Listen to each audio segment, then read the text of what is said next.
मकसद टीवी पर।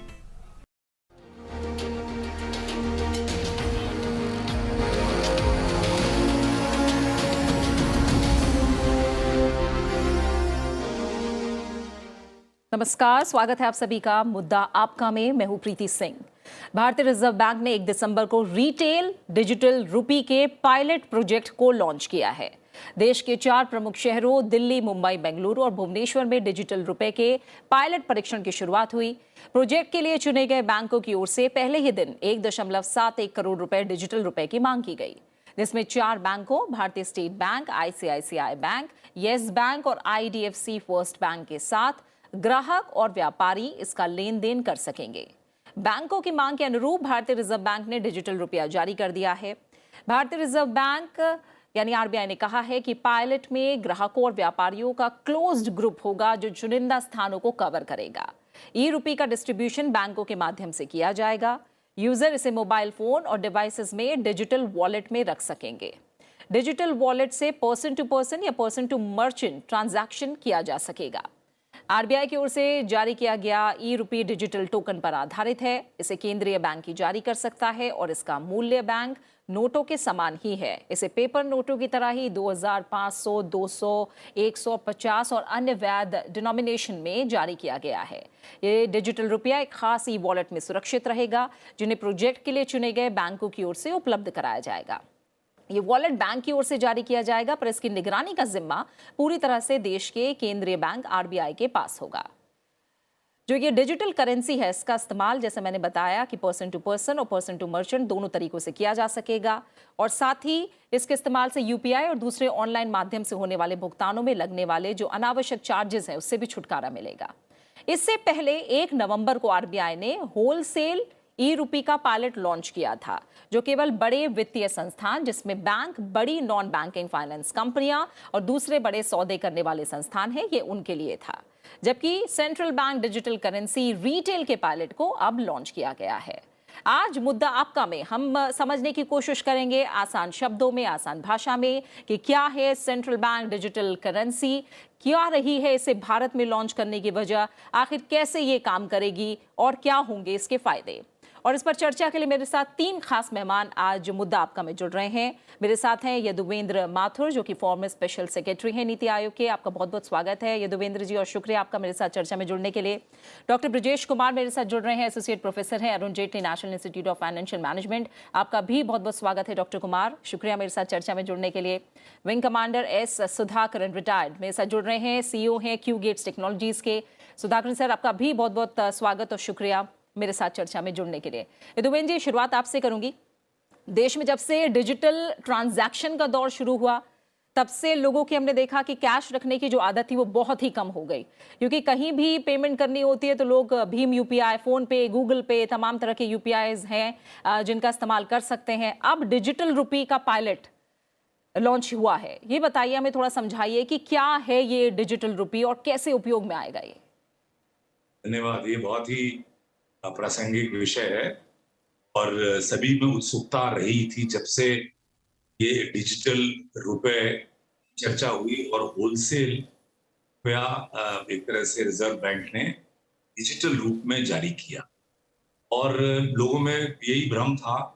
लोग भी उत्सुक हैं कि भाई ये कैसे काम करेगा। कई लोग जो आर्थिक रूप से मतलब समझते हैं, हम लोग जो मिडिल क्लास और अर्बन एरियाज में लोग हैं, वॉलेट और यूपीआई को तो यूज कर रहे हैं काफी सालों से। अब सुगमता सब रही है।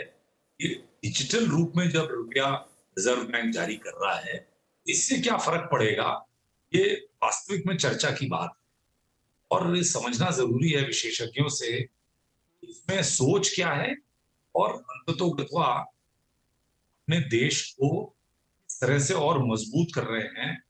ये एक बहुत व्यापक सोच और चर्चा के बाद रिजर्व बैंक ने जो करेंसी इशू करता है, भारत सरकार अब करेंसी इशू करती है एक अर्थव्यवस्था में, तो हम लोग को सबको सिक्के पता हैं और हम लोग गुल्लक में डालते थे सिक्के जब छोटे थे। बाद में बड़े हुए, बैंक अकाउंट खुल गए, सभी भारतवासियों के बैंक अकाउंट हैं और अब ये पूरा वित्तीय जो फाइनेंशियल इंक्लूजन है इसका बहुत बड़ा दौर चला और अब बिलियंस बिलियंस की संख्या में हम यूपीआई और डिजिटल लेन देन पैसे का करते हैं। ये ये ई रुपया जो आया है, ये क्या नया है, इसमें क्या नवाचार है, बात समझना है, बिल्कुल सही है। पहली चीज तो ये है कि जिस तरह से रिजर्व बैंक कोई भी करेंसी जारी करता है, जाते हैं नए नोट, मन करता है कि भाई बिल्कुल नए नोट हम बैंक से लें, कहीं शादी ब्याह में इस्तेमाल करते थे। एक तो ये नया नोट एक तरह से बिल्कुल नया करारा नोट है। छोटेपन में बड़ा उत्सुकता रहती थी, कोई नया करारा नोट मिले। ये बिल्कुल ही करारा नोट है, डिजिटल नोट है और आप अपने गुल्लक में रख सकते हैं, अपने डिजिटल रूप में। और चुनिंदा शहरों में ये सुविधा है। बहुत जल्दी ऐसा बताया गया है कि 8-9 शहरों में और आ जाएगा। ये बहुत क्रांतिकारी एक कदम है और रिजर्व बैंक ने ये स्टार्ट किया है। इस तरह के और कार्यक्रमों के माध्यम से सब तक ये बात पहुंचेगी कि भाई डिजिटल रूप में पैसा रखना ज्यादा सेफ है भौतिक रूप से पैसा कैश लेने के बजाय। और सारी सुविधाएं जो हमको क्यूआर कोड स्कैन करके मिलती थी, सब सुविधाएं मिलेंगी। इससे ज्यादा भी हमको फायदे होंगे। के लिए तो इतना, और भी अपने साथी बोले। बिल्कुल बिल्कुल। सुधाकरन जी, थोड़ा सा एक अंतर मैं और चाहूंगी कि आप दर्शकों को समझाएं, क्योंकि बहुत से लोग हैं जो डिजिटल करेंसी है, डिजिटल रुपया है, उसे बहुत से लोग ई रुपी ही समझ रहे हैं, जैसे पिछले साल 2 अगस्त 2021 को सरकार ने लॉन्च किया था। अब दोनों ही डिजिटल रूप में हैं, इस कारण थोड़ा कंफ्यूजन भी है। अभी हमने देखा कि ये रिटेल उपयोग के लिए अब लॉन्च किया गया है। इसके पहले जो था वो किस तरह से अलग था, तो थोड़ा इनका जो अंतर है वो आप थोड़ा सा हमें बताइए, क्या रहेगा? देखिए, ये डिजिटल रुपी जब हम कहते हैं, हमें एक मूल रूप से एक फर्क है। इसमें फर्क क्या है कि हम जब पहले बात करते थे डिजिटल ट्रांजैक्शंस की, तो फंडामेंटली ये होता था कि हम मूल रूप से एक फिजिकल रुपी को ही ट्रांजैक्ट करते थे। लेकिन आरबीआई ने अब जब ये डिजिटल रुपी को जारी किया है, उतना फिजिकल रुपी आरबीआई को अब कम छापना पड़ेगा। ये नहीं है कि आरबीआई पहले 100 रुपये छापता था और अभी 10 रुपये और डिजिटल करेंसी निकाल दिया और हमारे पास अभी 110 रुपये हो गया। ऐसा नहीं है। अभी आरबीआई सिर्फ 90 रुपये छापेगा अगर उसने 10 रुपये का ई रुपी निकाला है। मतलब ये कि आप जब ई रुपी का ट्रांजैक्शन करते हैं तो आप फिजिकल रुपी को ट्रांजैक्ट नहीं करते, आप सिर्फ ई रुपी को ट्रांजैक्ट करते हैं। मतलब हम फिजिकली इसको छापेंगे नहीं। और मैं ये देखता हूं कि आगे 20, 30, 40, 50 साल में जाके ये हो सकता है, ये मुमकिन है कि हम एक भी रुपए जो है कॉइन, सिक्के या जो फिजिकल फॉर्म में है वो ना देख पाए। 100% ये ई रेजीम में ट्रांसलेट हो जाएगा। विच मीन्स कि हम जब डिजिटल ट्रांजैक्शन यूपीआई या क्रेडिट कार्ड के थ्रू करते थे पहले, वो हम फिजिकल रुपी के थ्रू नहीं करेंगे, वो ई रुपी के थ्रू करेंगे। अब ई रुपी में और फिजिकल ट्रांजैक्शन में फर्क ये होता है कि मैंने आपको नोट दिया, आपने किसी और को दिया, उसने किसी और को दिया और घूम के वो आपके पास ही आया। आपको नहीं पता होगा कि ये कहां से घूम के किस किस के हाथ से जाके वो आपके पास वापस आया है। लेकिन ई रुपी में क्या है कि वो अगर आपके दाएं हाथ से लेके बाएं हाथ पे भी चला जाता है, अगर एक वॉलेट से दूसरे वॉलेट में जाता है तो उसका एक ट्रेल बनता है। मतलब वो एक निशान छोड़ देता है। इसका जो असर है वो जीडीपी पे बहुत ज्यादा हद तक पड़ेगा, क्योंकि हमारी जो जीडीपी की जो काला पोर्शन है, जो अनअकाउंटेड पोर्शन जिसको कहते हैं, कहीं कहीं आकलन ये है कि हम 70 से 80% तक हमारी जो जीडीपी है वो अकाउंटेड ही नहीं है, क्योंकि जो ट्रांजैक्शंस चलते हैं वो हमें पता ही नहीं चलता। ई रुपी में क्या है कि अगर पैसा एक हाथ से दूसरे हाथ में जा रहा है, कोई भी ट्रांजैक्शन होता है, वो ट्रांजैक्शन रिकॉर्ड हो जाता है। मतलब हर इंसान को अपने आमदनी का बकायदा ब्यौरा देना पड़ेगा। इसका ये सीधा सीधा मतलब ये निकलेगा कि टैक्स कंप्लायंस एक ई रुपी के रेजिम में ज्यादा बेटर होगा। आरबीआई को ये ज्यादा पता चलेगा कि ये देश की जो अर्थव्यवस्था है वो ज्यादा ऑर्गेनाइज सेक्टर में तब्दील होगा। लेकिन इसमें चैलेंजेस भी बहुत हैं, क्योंकि हमने ई रूपी को मतलब मुझे ये नहीं लगता कि हमने अभी सारे पहलुओं को स्टडी किया है। फॉर एग्जाम्पल मैं अगर आपको कहूं तो मतलब मैं क्विकली एक ही पहलू कहना चाहता हूं, फिर मैं दोबारा लौट के आऊंगा। हाँ। एक इंपॉर्टेंट बात यह है कि हम इंटरनेट को टेक इट फॉर ग्रांटेड ले लेते हैं। आज अगर आप फोन पे करते हैं, अगर आपकी नेट नहीं है तो आप अपना पेमेंट नहीं दे सकते। सिमिलरली ई रूपी की जो ट्रांजैक्शन है, मुझे 100% करने में ये प्रॉब्लम आएगा कि जब तक मैं पूरे कंट्री को इंटरनेट से कवर ना कर लूं। बिल्कुल। आज के डेट में जो टेक्नोलॉजी ये सोच रहे हैं वो इंटरनेट डेफिसिट ट्रांजैक्शन की बात ही हम सोच नहीं रहे हैं, और ये चैलेंज है। इस प्रॉब्लम को सॉल्व किया जा सकता है, और ब्लॉकचेन को बिना इंटरनेट के एक पीयर टू पीयर रूप में कैसे हम ट्रांजैक्शन कर सकते हैं, बिल्कुल। ये अगर आ जाता है फिर ई रूपी को रोकना थोड़ा मुश्किल हो जाएगा। ये हमारे का एक और बिल्कुल बिल्कुल सुधाकर जी, एक जो चैलेंज है जिसके बारे में आपने बात की है वो तो है ही, बाकी और क्या चुनौतियां हो सकती हैं? भारत एक विशाल देश है, बड़ी जनसंख्या है, और हम जानते हैं कि तमाम जो ग्रामीण जनता है, वहीं शहरी जनता है, उसके बीच में जो मैं कहूँ डिजिटल एजुकेशन है, उसको लेकर भी अभी फर्क है। तमाम चैलेंजेस हैं, उनको लेकर भी मैं आपसे आगे चर्चा करूंगी।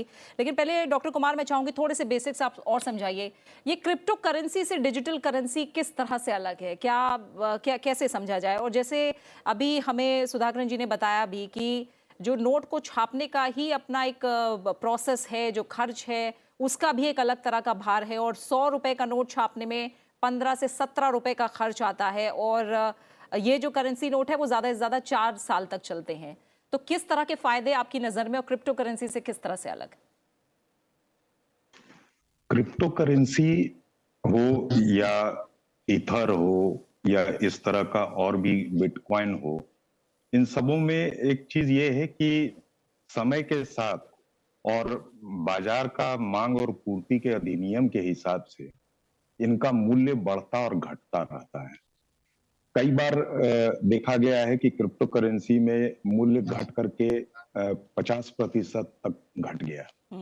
लेकिन ये जो आपका ई रूपी है जो लॉन्च हुआ है, इसमें इसका जो वास्तविक मूल्य है, जैसे अगर 100 रुपए के डिनोमिनेशन का अगर आपके पास ई रूपी है, तो ये हर परिस्थिति में, हर काल में, हर अवस्था में इसका मूल्य आपका 100 रुपए ही रहेगा।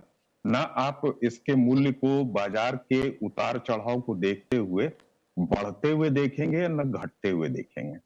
ये तो एक जिसे आप कह सकते हैं बुनियादी फर्क है क्रिप्टो करेंसी और इसमें।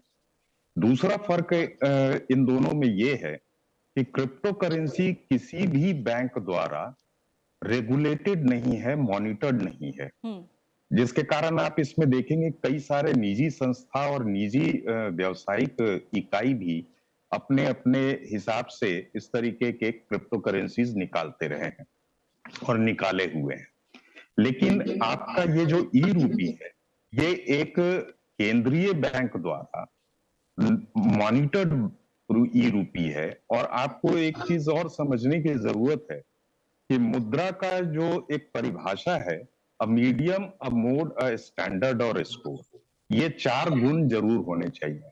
अगर इसको साधारण भाषा में समझें तो कोई भी नोट अगर वो लीगल टेंडर है और वो कहता है कि ये इसका डिनोमिनेशन 100 रुपए है, तो वो हर परिस्थिति में वो 100 रुपए ही होना चाहिए। मतलब समानता उसमें होना चाहिए कि आपके पास एक 100 रुपए का नोट है, मेरे पास 100 रुपए का नोट है, तो दोनों का मूल्य एक समान हो। दूसरा जो है सुरक्षा, सुरक्षा इन द सेंस कि अगर आप इसे कहीं स्टोर करते हैं, रखते हैं, तो इसकी मूल्य जो है स्टोर करने पे भी उतनी ही रहेगी जितनी इसके ऊपर एक लीगल टेंडर के तौर पे लिखा हुआ है। भरोसा एक तीसरा गुण इसका होना चाहिए जो इस ई रूपी में है, कि आपका ये रुपया केंद्रीय बैंक द्वारा जो है जारी किया गया है, तो आपको एक भरोसा है कि ये हर परिस्थिति में देश के सभी जगह, या अगर विदेशों से भी आपका जो है ट्रांजैक्शन होता है तो उसमें भी ये मान्य रहेगा। तीसरा जो है सेटलमेंट, चौथा सेटलमेंट है। सेटलमेंट का मतलब है कि लास्ट एंड तक जहां आप ट्रांजेक्शन करते हैं, तो आप इस रुपए को जो सेटल करते हैं, आप लेन और देन की प्रक्रिया में, वो हमेशा हर काल में हर हाथ में एक जैसा रहे। सो ई रूपी में ये सारे गुण पाए जाते हैं जो आपको क्रिप्टो करेंसी में नहीं है। हाँ, एक फर्क है कि अभी वर्तमान में चूंकि ये पायलट टेस्टिंग के तौर पे स्टार्ट किया गया है, तो इसके डिनोमिनेशंस जो हैं वो एक है, 5 है, 10 है, इस तरीके से है। लेकिन क्रिप्टो करेंसी में आप पैसा जैसे 100 पैसे तक हो सकता है, मतलब 99 पैसे तक हो सकता है, मतलब अप टू 2 डेसिमल प्लेसेस। लेकिन क्रिप्टो करेंसी आप 3 या 4 डेसिमल प्लेसेस तक ट्रांजेक्शन करते हैं। और इवन अगर चौथे डेसिमल प्लेस पे भी अगर आपका फ्लक्चुएशंस आता है तो आप लॉस या गेन ऑब्जर्व करते हैं। वो क्रिप्टो करेंसी एक तरीके का सट्टा बाजार है और का मुद्रा है, लेकिन यहाँ ये ई रुपया एक डिफरेंट मोड ऑफ करेंसी है जो डिफरेंट मीडियम ऑफ एक्सचेंज में इस्तेमाल होगा, जिसकी स्टोर ऑफ वैल्यू एक जैसी है और जिसको आप एक्सचेंज कर सकते हैं वस्तु के या सेवा के विनिमय के लिए। तो उस हिसाब से क्रिप्टो करेंसी, हालांकि टेक्नोलॉजी अगर अभी आप देखें तो वो भी एक ब्लॉकचेन टेक्नोलॉजी पे है और ये ई रूपी भी ब्लॉकचेन टेक्नोलॉजी बेस्ड है, लेकिन दोनों में इसके गुण में फर्क है। और सबसे बड़ी बात जो है कि ये एक केंद्रीय बैंक द्वारा संचालित है, जारित है और निगरानी के तहत है। तो इनमें ये दो बुनियादी फर्क है। ठीक है, ठीक है। ज़्यादा सुरक्षित है, ज़्यादा आसान लेन देन होगा। और यदुवेंद्र जी, अगर हम देखें तो दुनिया में ऐसी पहली डिजिटल करेंसी जो चलाने का श्रेय है वो बहामास को मिला हुआ है। वहाँ अक्टूबर 2020 में दुनिया की पहली सरकारी डिजिटल करेंसी लॉन्च की गई और आकलन ये कहता है कि दुनिया के 86% सरकारी बैंक इस समय डिजिटल करेंसी के बारे में अध्ययन कर रहे हैं, यानी उनके यहाँ ऐसी मुद्रा लाई जा सके ताकि। और 14% सरकारी बैंकों ने इसके लिए बाकायदा पायलट प्रोजेक्ट भी शुरू कर दिए हैं। हमारा पड़ोसी जो देश है चीन भी इस सूची में शामिल है और चीन ने अपनी डिजिटल करेंसी ई युआन संबंधी पायलट प्रोजेक्ट 2020 में ही लॉन्च कर दिया था। यानी क्या हम माने कि आगे के समय की जो जरूरत है, आने वाला जो समय है वो डिजिटल करेंसी का ही है और इसीलिए भारत को इस दिशा में तेजी से कदम बढ़ाने ही होंगे? बिल्कुल बिल्कुल सही कहा। और जैसा मेरे विद्वान साथियों ने बताया, बिल्कुल सही है कि हम एक तो क्रिप्टो का जो एक भूत सवार हो गया था, क्रिप्टो करेंसी, बच्चे, गेमिंग, ऑनलाइन गेमिंग, बहुत सारे negative use cases crypto currency के थे जो एक तरह से किसी भी सेंट्रल बैंक द्वारा जारी नहीं किया गया है। वो उसको मैं क्रिटिसाइज नहीं कर रहा, लेकिन हमारा भारत का रिजर्व बैंक का बड़ा क्लियर स्टैंड था, हम क्रिप्टो करेंसी को एनकरेज नहीं करते। लेकिन अब ये डिसीजन लेके कि आरबीआई ने ही एक डिजिटल ब्लॉकचेन बेस्ड करेंसी शुरू करी है, ये एक तरह से कंपटीशन में आ गया है। और कोई भी अब इस तरह के डेंजरस जो ये गेम्स खेले गए थे क्रिप्टो करेंसी का और एक पूरी दुनिया की अर्थव्यवस्था को वो चरमरा सकता था, एक अंकुश लगा है। तो मैं तो बिल्कुल बधाई दूंगा कि रिजर्व बैंक ने इतने कम समय में इस पूरी चीज को समझ के और ये 4 शहरों में रिटेल लेवल पे लॉन्च करा है और 8-9 शहरों में जल्दी और ये लॉन्च हो जाएगा। ये कोई बहुत बड़ी क्रांति से कम वाला दिन नहीं। एक तो जो एनोनिमिटी का डर है, मेरे एक साथी ने कहा कि पूरा ट्रेस रहेगा, मैं कुछ हद तक उनकी बात से सहमत नहीं हूं, क्योंकि ये जब वॉलेट टू वॉलेट जाएगा तो उसमें हमारे बैंक अकाउंट में ये रिफ्लेक्ट नहीं होगा। जैसे हम एक बार करेंसी कैश निकाल लेते हैं बैंक से और फिर हम अपनी जेब में रखते हैं, फिर किसी दोस्त को दे देते हैं, वो अपने किसी दोस्त को दे देता है, उसका कहीं कोई रिकॉर्ड नहीं रहता। इसी तरह से इसका भी कोई रिकॉर्ड नहीं रहेगा और ये अनोनिमिटी भी लाएगा। कुछ लोगों को डर लगता होगा कि भाई ये तो ट्रांसपेरेंसी में आ जाएगी, फिर हम इसको यूज नहीं करेंगे, तो ये नेगेटिव है। इसको अनोनिमिटी पूरी तरह से मिलेगी। जो एक इंटरनेट की भी बात आई, उसमें भी मैं ये कहना चाहूंगा कि ऐसा भी इसमें प्रावधान रखा जाएगा कि जब बाद में आप इंटरनेट पे कनेक्ट करेंगे तो ये सारा कुछ वापस से सिंक्रोनाइज हो जाएगा। तो इससे ईज बढ़ेगी। और ये शुरू में कुछ दिन कुछ महीने लगेंगे, लेकिन किसने सोचा था कि क्यूआर कोड और यूपीआई से लाखों करोड़ के, तब 120 लाख करोड़ ट्रांजैक्शन अभी अक्टूबर नवंबर के महीने में। तो ये एक बहुत बड़ी क्रांति देश में आई है। और ये 4-5 हजार करोड़ जो नए नोट को छापने में रिजर्व बैंक को लगते थे, उनके मुंह में जीरा है। लेकिन जो ये बदलाव लाएगा, जो एक सुगमता, एक टेक्नोलॉजी, अच्छा किसी का खो गया डिजिटल पैसा तो वो वापस भी आ सकता है, तब इसमें वो भी ईज है कि वो अगर चोरी हो गया और आप उसका ट्रेस आएंगे तो सिस्टम से ट्रेस हो जाएगा। तो ये एक बहुत बड़ा कदम ले लिया है, इसको हम लोग को एनकरेज करना चाहिए और ज्यादा से ज्यादा हम इसको यूज करें। और वो जो क्रिप्टो करेंसी की जो एक दुनिया है उससे इसको कंपेयर ना करें, बिल्कुल, क्योंकि ये रिजर्व बैंक द्वारा जारी किया गया है, वो एंश्योर। बिल्कुल। और एक बात और है कि जो खर्च से जुड़ी बात है, धन भेजने का खर्च जो है वो घटेगा। विश्व बैंक का अनुमान है कि अभी इस तरह दूसरे देशों में पैसा भेजने पर 7 से ज्यादा शुल्क चुकाने पड़ते हैं, जबकि डिजिटल करेंसी आने से शुल्क चुकाने में काफी कमी आ जाएगी। सुधाकरन जी, आपने अभी जो चैलेंजेस को लेकर बात की है, इसी दिशा में मैं थोड़ा सा और आगे आपसे बात करना चाहूंगी। हम जानते हैं कि डिजिटलाइजेशन समय की ज़रूरत है। भारत एक बहुत तेज़ी से बढ़ती अर्थव्यवस्था है। हमने अपने जो महत्वाकांक्षी लक्ष्य तय किए हुए आगे के लिए, उन्हें भी हमें तेज़ी से प्राप्त करना है। ऐसे में कितनी बड़ी ज़रूरत डिजिटल करेंसी की, और अभी तो ये पायलट के तौर पर शुरू हुआ है। जैसा आपने भी कहा कि ज़रूरी है कि हर व्यक्ति तक इसकी पहुँच हो और साथ ही इसकी समझ भी उसमें विकसित हो। इस दिशा में और क्या ऐसे कदम हैं जिनकी ओर अभी सरकार को सोचना चाहिए, देश को सोचना चाहिए? मैं आपके सवाल के जवाब देने से पहले मैं एक चीज कहना चाहूंगा। वो मेरे जो अभी को पैनलिस्ट थे यदवेंद्र जी, मैं बड़ी विनम्रता से मैं उनसे डिसएग्री करना चाहता हूं, क्योंकि एनोनिमिटी जो है एक सेंट्रल बैंक बैक्ड करेंसी पे होता ही नहीं है। बिकॉज इनकी अगर हम ये बोलें कि ये ब्लॉकचेन बेस्ड टेक्नोलॉजी है, ब्लॉकचेन की फंडामेंटल कैरेक्टरिस्टिक ही ये है कि हर ट्रांसैक्शन को लेजर पे एंडोर्स कर देता है। माना अगर मैंने एक पैसे का भी अगर मैंने लेन देन किया, अगर ब्लॉकचेन लेजर पे वो चढ़ा नहीं तो वो पॉसिबल ही नहीं है कि वो ट्रांजैक्शन कंप्लीट हो।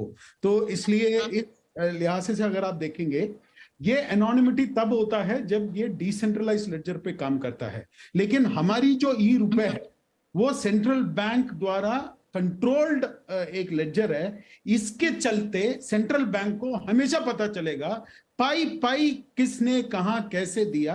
अगर हम एक एल्गोरिथम चलाएंगे बिल्कुल हमें पता चलेगा। तो anonymity from the state surveillance perspective होगा ही नहीं। ठीक है, तो वो बात हम वहां रहने देते हैं, हम चैलेंज पे आ जाते हैं। देखिए, पहले तो मैंने जैसे कहा था कि हमें एक बहुत बड़ा प्रॉब्लम सॉल्व करना पड़ेगा कि how do we conduct transactions in a net deficit regime. मतलब अगर इंटरनेट की आउटेज हो जाता है तो लाखों करोड़ों का नुकसान हो सकता है, क्योंकि फिर आपकी करेंसी उसी पे डिपेंडेंट होगी। तो ये जो पायलट मोड पे ये फूक के जो स्टेट ये कदम इसलिए उठा रही है क्योंकि वो ये जानना चाहती है कि ये कौन लोग हैं जो ट्रांजैक्शन कर रहे हैं, उनको क्या क्या मुसीबतें आ रही हैं, उनको अडॉप्टेबिलिटी में क्या क्या प्रॉब्लम्स आ रहे हैं, डर क्या क्या लगता है। क्योंकि इंडिया में हम भले ही ये बोले कि सत्यमेव जयते, लेकिन लोग काला धन को ज्यादा प्यार करते हैं। और ट्रांसपेरेंसी जो है, हम पब्लिक लाइफ में हम खुला हर किसी दूसरे की ट्रांसपेरेंसी हम एक्सपेक्ट करते हैं, लेकिन खुद अपने आप को ओपेक रखना ही पसंद करते हैं। लेकिन डिजिटाइजेशन का एक जो मूलभूत फंडामेंटल कैरेक्टरिस्टिक ही ट्रांसपेरेंसी लाना ही होता है। और अगर सही ढंग से ये अगर इंप्लीमेंट किया जाए तो ये सबके लिए अच्छा है। लेकिन लोगों को अपने डर के दायरे से बाहर निकलना पड़ेगा। उनको ये सोचना पड़ेगा कि भैया कि अगर मुझे मेरी कमाई या मेरी इनकम बाहर पता चल गया और टैक्स मुझे ज्यादा देना भी पड़े तो भी मुझे उसकी जो प्रोपोर्शनेट जो बेनिफिट्स हैं पहले के मुकाबले में कल मुझे ज्यादा मिलेगा। मुझे बेटर हेल्थ केयर मिलेगा, बेटर रोड्स एंड ट्रांसपोर्टेशन मिलेगा, मुझे बेटर सिक्योरिटी मिलेगा, बेटर एजुकेशन मिलेगा और ये सब कुछ मिलेगा। ये सब डर वक्त लगेगा। ये सब एक सिस्टमिक चेंज है, एक रेवोल्यूशनरी चेंज है। ये हमें ओवरनाइट हम ये एक्सपेक्ट नहीं कर सकते कि डिजिटल रुपी आ गया और ये सब कुछ हो जाएगा। तो धीरे धीरे हमें इसको पायलट अभी हम कर रहे हैं, हम लेस देन 1% ट्रांजैक्शन की बात कर रहे हैं अभी, ये धीरे धीरे 10 से 15% तक लाना पड़ेगा। मेरा ये रोड मैप होगा कि अगर भारत सरकार को इसको इम्प्लीमेंट करना है, मैं ये कहूंगा कि ये पहले तो जितने भी मर्चेंट्स हैं जो बिजनेस करते हैं उनका जीएसटी टैक्स कंप्लायंस में इंसेंटिव्स देने चाहिए अगर वो 100% डिजिटल रुपी पे काम कर रहे हैं तो। दूसरा, अगर कोई इंडिविजुअल जो अपना इनकम और अपना जो ट्रांजैक्शन 100% डिजिटल रुपी पे करता है और उसको इनकम टैक्स पे बेनिफिट मिलना चाहिए, मतलब ताकि लोग इसको ज्यादा से ज्यादा अडॉप्ट करें। जितने भी गवर्नमेंट से हम ट्रांजैक्ट करते हैं, प्रॉपर्टी टैक्स देते हैं, वेल्थ टैक्स देते हैं, हम बाकी और भी बहुत सारे शुल्क अदा करते हैं, वो सब डिजिटल रुपी के द्वारा एनकरेज होना चाहिए। और जितना ज्यादा हम डिजिटल रुपी में हम उसको अदा करें, उस पर हमें थोड़ा सा एक इंसेंटिव मिलना चाहिए। फिर डिजिटल रुपी को हमें धीरे धीरे ये देखना चाहिए कि अगले 5 साल से 10 साल के अंदर अगर 70 से 80% तक पेनिट्रेशन हम अगर लेके नहीं आ रहे हैं, तो हम जिस चीज की बात कर रहे हैं वो डिजिटाइजेशन कभी पॉसिबल हो ही नहीं गा, उसकी फल होगा वो आएगा ही नहीं, क्योंकि फिजिकल करेंसी की जो प्रिंटिंग कॉस्ट है वो कम होनी चाहिए। और एक और मैं इंपॉर्टेंट बात बताता हूं, डिजिटल करेंसी का मैसिव अडॉप्शन अगर हुआ तो बैंकिंग सेक्टर में लगभग 50 से 60% की जो नौकरी है आज के डेट में वो खत्म हो जाएगी, क्योंकि बैंकिंग सेक्टर बहुत ही एक लीन मीन सेक्टर हो जाएगा। वहां पे ओवरहेड्स उनके बहुत कम हो जाएंगे, और जो पैसा पे जो आपको रिटर्न मिलता है ओवरहेड्स काट के, आपको वो ओवरहेड्स भी जोड़ के शायद आपको बेटर रिटर्न्स भी मिल सकते हैं। ये भी हो सकता है कि आपको एंटरप्रेन्योरशिप के लिए बहुत कम ब्याज पे कैपिटल अवेलेबल हो सकता है। तो ये अगर आप हर दिशा से देखें तो ये एक विन विन स्टेप है, लेकिन प्रोवाइडेड हम इसकी जो डिजिटाइजेशन का जो इम्प्लीमेंटेशन रोड मैप है ये सही तरह से करें, वरना फिर दो नाव में अगर पैर रख के तो फिर डूबने का खतरा रहेगा ही रहेगा। बिल्कुल बिल्कुल। और इसी के साथ समय यही पूरा हो गया है। सुधाकरन जी आपका, डॉक्टर ब्रजेश कुमार आपका और यदुवेंद्र माथुर जी, आप तीनों मेहमानों का बहुत बहुत शुक्रिया मेरे साथ मुद्दा आपका में इस चर्चा में जुड़ने के लिए। जाहिर है भारत दुनिया में तेजी से आगे बढ़ती अर्थव्यवस्था है और डिजिटल क्रांति के बीच अब हमारी जेब में रखा रुपया भी जल्द ही पूरी तरह से डिजिटल होने जा रहा है, जो वक्त और परिस्थितियों की जरूरत भी बन चुका है। इसी के साथ मुद्दा आपका में फिलहाल इतना ही। आप अपना अच्छे से ख्याल रखिए और मुझे दीजिए इजाजत। नमस्कार।